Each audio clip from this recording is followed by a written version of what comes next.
վիրավորվածությունը մի բան է, որ ներսից ձեզ մաշում է,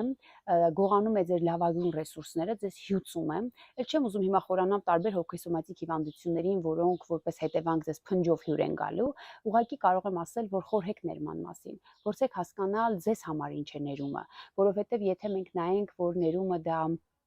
հուզական զգացական մի բան է, որին անձը պիտի պատրաստ լինի, դուք շատ երկար ու ձիգ տարիներ դրան պատրաստ չեք լինելու։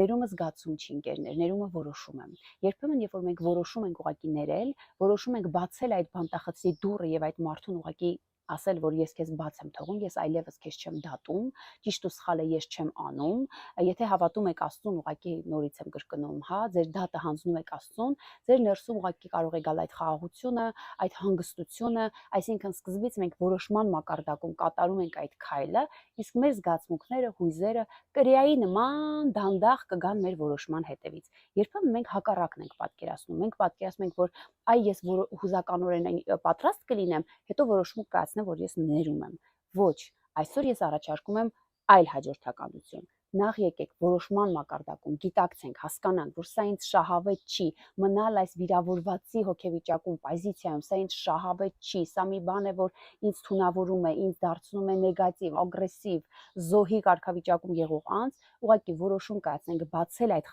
բանտախցի դուռը, կանգնեցնել այդ դատա պրոցեսը, այդ դատավարությունը եւ կնքել այդ ներման որոշումը, այդ հռչակագիրը կարծես բարձրաձայն ասենք, որ ես ներում եմ։